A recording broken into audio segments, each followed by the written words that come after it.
Hey friends, I wanted to make a video about some of my English content as well too.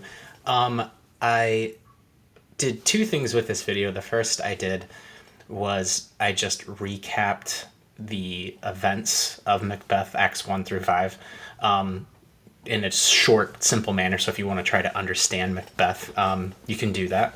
But the second thing I want to do with this video is share with other teachers why I think Macbeth is a really good way to introduce students to Shakespeare. I do it with my eighth graders, and each year it varies and it depends. But of all the other stories that Shakespeare wrote, all of his other plays and tragedies and comedies, I think Macbeth is the best one for like eighth graders. And my real goal with it is to just ultimately have students be excited for other Shakespeare works later on. So with Macbeth, it's short. It's Shakespeare's shortest tragedy, so that's another good reason to do it. Sometimes you can get kids excited about it because it's got witches and murders and it takes place in Scotland, and there's some creative lessons you can do. I also still put them, if you know Nate Bargatze, this joke that he tells, like, he says these books are the most words, and he says, like, what are you talking about? Because Shakespearean language is, of course, really tough. I fully understand that, or it's tough for eighth graders. So I tell kids it's not as important about like understanding the words because there's expressions in there that I don't know, but it's a way to, if you can get past the words, you can, I think, have some success with Macbeth. I tell students the most talking I ever do in English classes when we do Macbeth, because I have to be like, okay, that's what this means. That's what this means. And I also pulled a bunch of pictures from the 2015 movie Macbeth with Michael Fassbender and Marion Cotillard. I believe I'm allowed to do that because this is an educational video, or it's supposed to be an educational video, so I hope it doesn't get pulled down because I use like all the pictures, because the movie is good and I really like it, but I couldn't show it to students because it's got a ton of murder in it. But I use the pictures in my PowerPoint to explain what happens in the story. So, like, this is always kind of eerie image and illustration, and students, this around Halloween is kind of like a festive thing. So, anyway, the Macbeth. It starts off with three witches who chant all kinds of different spells, and they say these important lines: alliteration, fair is foul and foul is fair. And the witches say that they are going to meet with Macbeth. And when we are first introduced to Macbeth, because again, I think that this illustration is cool, he is a Scottish nobleman. That's where the story takes place. It's called the Scottish play. Eighth graders also think it's hilarious that you're not supposed to ever utter the words Macbeth if you're in a theater. But in the beginning, we have a sergeant who recaps several battles that are going on for the King of Scotland at the time. His name is King Duncan. And we find out that Macbeth and his best friend Banquo, I call him his best friend, defeated the Irish rebels. I think this is a picture here of Macbeth, like, taking down MacDownwald. And then later on, they fought another battle and defeated a Norwegian army. Ireland, they would have attacked somewhere over here. The Norwegians probably would have attacked over here, so Macbeth had to, like, I'm guessing, fight two battles and crisscross Scotland. So he is a hero. Duncan even calls him Brave Macbeth. And then we get the witches meeting with Macbeth, and there's a cool connection between the witches, who, again, in Act 1 chanted fair is foul and foul is fair, and Macbeth says, so foul and fair a day I have not seen. This always gets students intrigued because we want to know whether the witches are controlling Macbeth. It's no surprise that his first line in the play is eerily similar to what the witches were saying. And they greet with Macbeth, and this video clip is actually on YouTube. I show it. Then they say, hail to thee, Macbeth. First they say Thane of Glamis, which he is, and then they say Thane of Cawdor, which is, like, I tell the students, a job promotion. It's something Macbeth would want. So, like, if you're vice principal, you want to be principal. If you're the Thane of Glamis, you want to be the Thane of Cawdor. So Macbeth is like, oh, okay. And then they say, hail to thee, Macbeth, that shall be king hereafter. And then Macbeth starts thinking about it. Would I be the king? This story is all about ambition and the dangers of unchecked ambition and what it can lead to if not used wisely. And then they say to Banquo, thou shalt get kings, thou shalt not be one, which means Banquo's son, whose name is Fleance, I don't have a picture of him, shall be king. Ooh, interesting. So then we learn right away, and I show pictures of Scotland when I went there last summer, and then it's just kind of sets the scene. The soundtrack from the 2015 Macbeth is also really great too. I play the music sometimes while we read it.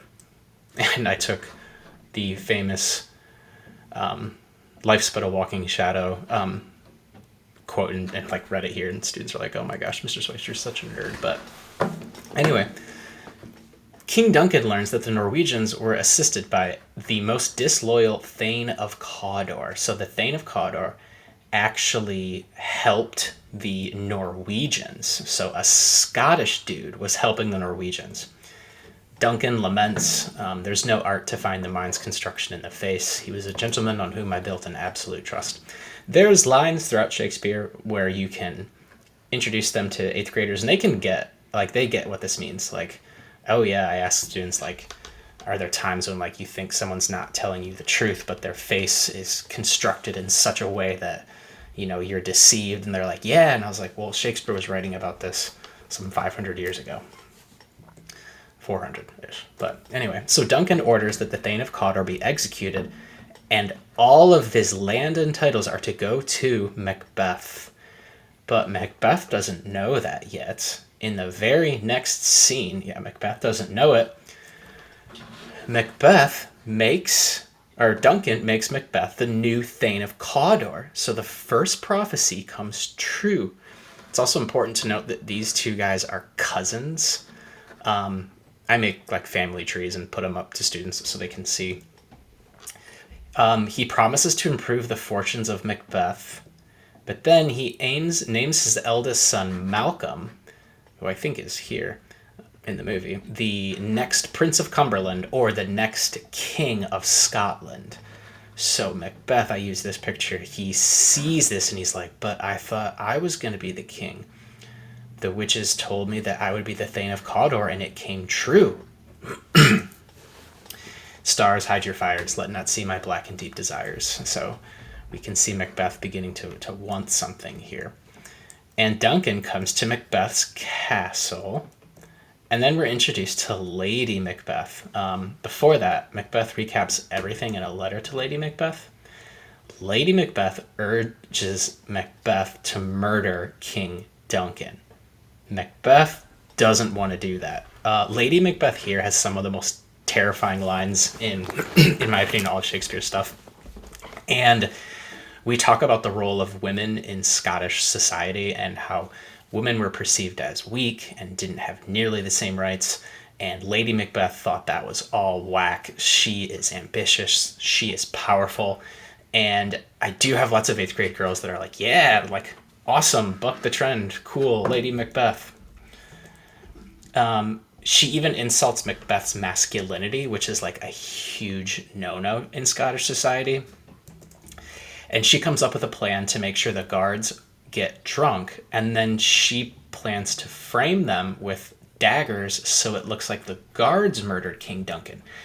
And Macbeth initially says no, but reluctantly agrees to go on with the plan. And then we start Act 2, where Macbeth, actually even earlier here, Macbeth said straight up no to Lady Macbeth, and she has like the most cruelest reply back to Macbeth, says, when you durst do it, then you were a man. I don't get too much into the famous, is this a dagger I see before me, because it's still a little bit difficult at least to explain what some of those concepts mean to eighth graders, but I tell them it's a famous line. I show them renditions of other people reading the lines. And I also don't understand all of what it means too, so I kind of just keep it going. He convinces himself that he will commit the deed. Without Lady Macbeth, it's pretty certain that Macbeth never would have done it. And I ask students, like, whose fault is it? Is it Macbeth's fault? Lady Macbeth's fault? The witches? Something else? Lady Macbeth even says to, at one point, had he, meaning Duncan, not resembled my father, I would have done it myself. And I asked students, what do they think about that? And I had some really cool responses. But I introduced the students to something called elision. It's used to keep the action moving. Everything in Macbeth moves really, really quickly. Macbeth commits the murder, though Shakespeare doesn't actually write it in the script. He says later on, I did the deed. We learn later on that Macbeth has done the deed, but only Lady Macbeth knows that. Macbeth is in a state of shock, and Lady Macbeth feels perfectly normal, but Macbeth forgets to leave the daggers. This is a screenshot I took of him just being like lost and confused and hopeless. Lady Macbeth fixes the heir, and then we find later that Macduff discovers the dead king. And then I tell students, I know the names are so similar, but I tell them he's a Scottish warrior and remember him for later. Found another picture of a play. I also try to emphasize to students that this is a play that's just been performed like all the time. I've now done Macbeth the last 6 years, and we've gone to performances 2 out of the 6 times, because one was a local theater and another one was my alma mater. But Malcolm and Donalbain, the king's 2 sons, split and leave for England and Ireland. Donalbain goes to Ireland, where we never hear from him again, but Malcolm, who was the heir to the king, leaves to go to England. So that's Duncan, he's dead now. And then Macbeth becomes king. Found a cool screenshot from the movie.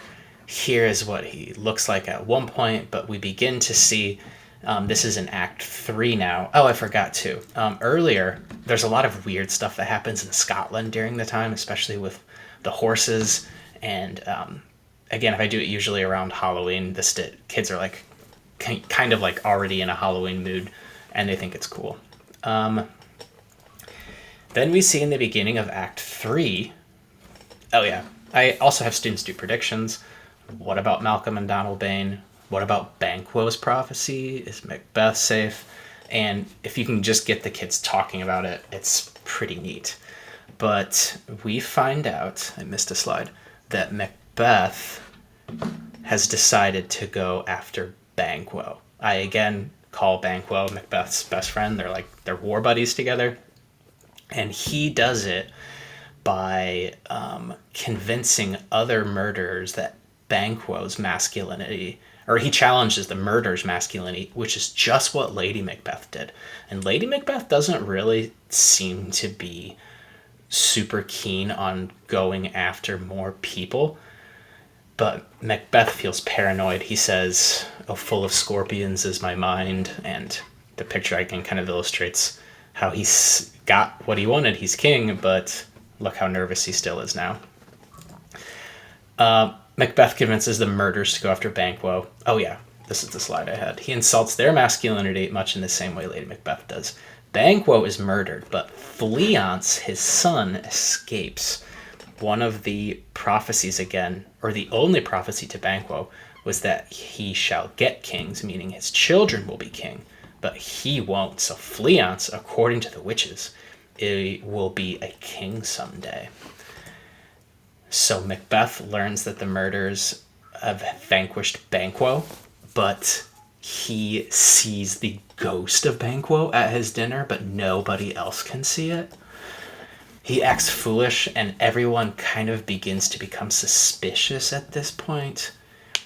And at the end of Act 3, he says he will go see the 3 weird sisters again. Here's the picture of the ghost of Banquo.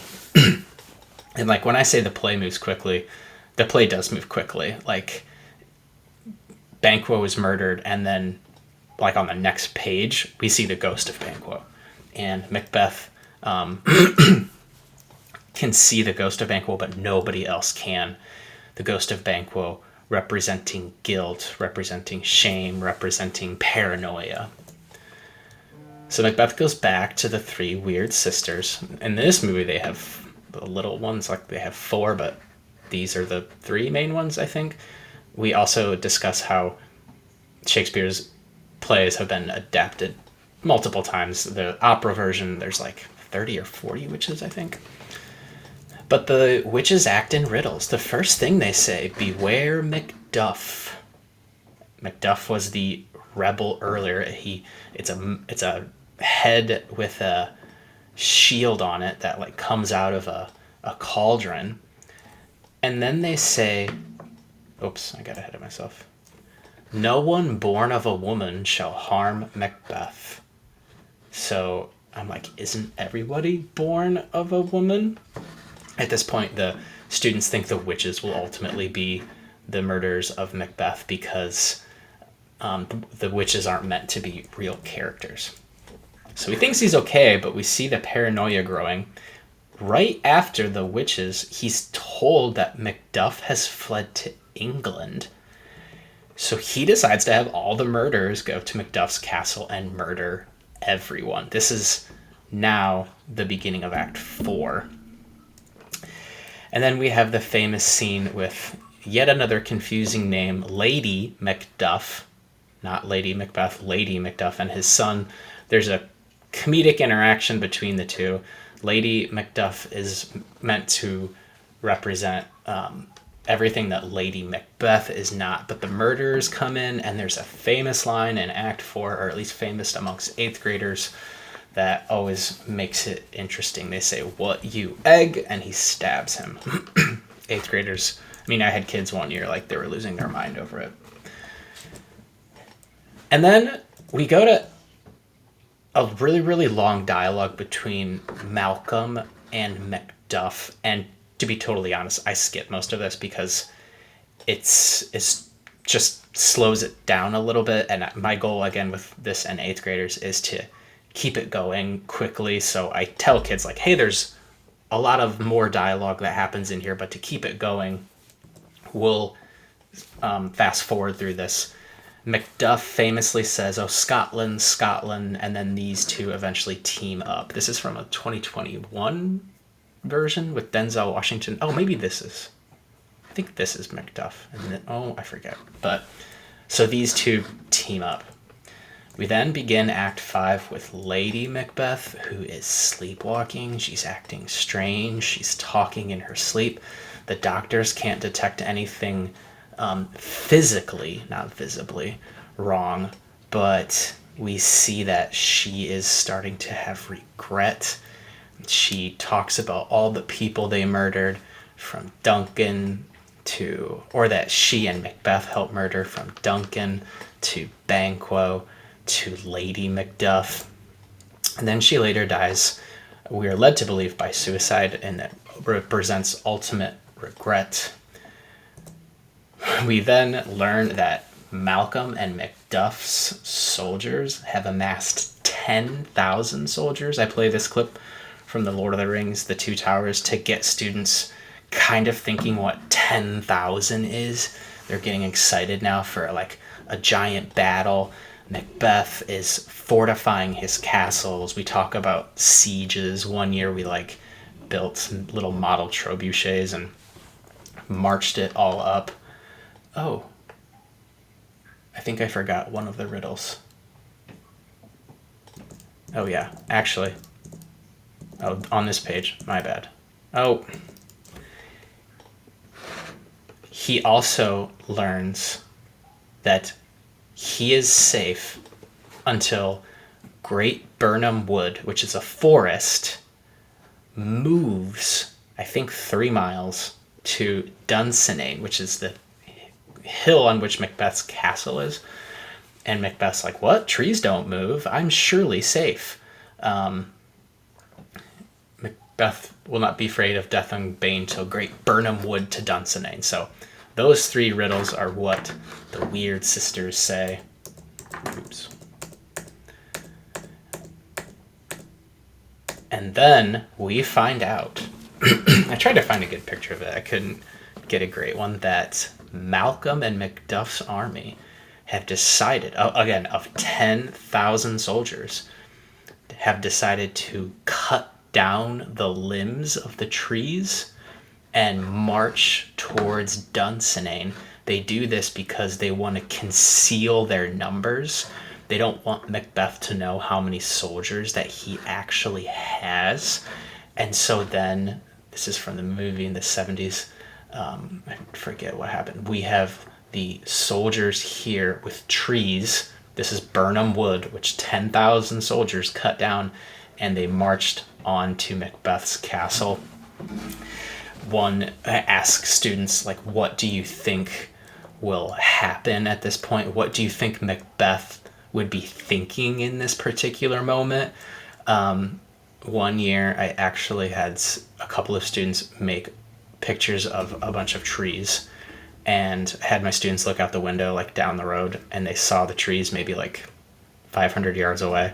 And then I had the students march towards the school, and like, it's a cool spectacle. Like, and it's a giant battle about to happen. Imagine how terrifying this would look for Macbeth.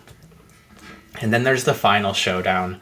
Macbeth fights and slays another person, but he still clings to the prophecy after initially avoiding Macduff, because again, beware Macduff. So Macbeth is like, I'm not going to fight you. But then they fight again, and we learn that Macduff was not born of a woman. And some students will get this, some students won't. But he was born of a C-section. And Macbeth is like, oh no, I'm done. I'm going to lose. And later, Macduff emerges with Macbeth's head. And it's like, wow, wild. But then the one other cool thing to talk about that I didn't include is, I ask students, like, hey, is that the end of the story? And usually a couple of them will be talking about the witch's prophecies, and I'll be like, everything came true. Macbeth was the Thane of Cawdor. Macbeth was the king. Birnam Wood moved. Macduff was not born of a woman. And then usually some student will be like, what about Fleance, Banquo's son? Because he was also supposed to be crowned king. Why did Shakespeare do this? And it sparks some cool curiosity. But yeah, that's the recap of Macbeth and why I use it in 8th grade. I think it's actually mostly recommended for 10th graders in Ohio. So I could be mistaken in that, like, maybe 8th grade is too young, but I've had some kids say they really enjoy it, and it's a cool story, and I hope it, again, gets them excited more so for Shakespeare later on.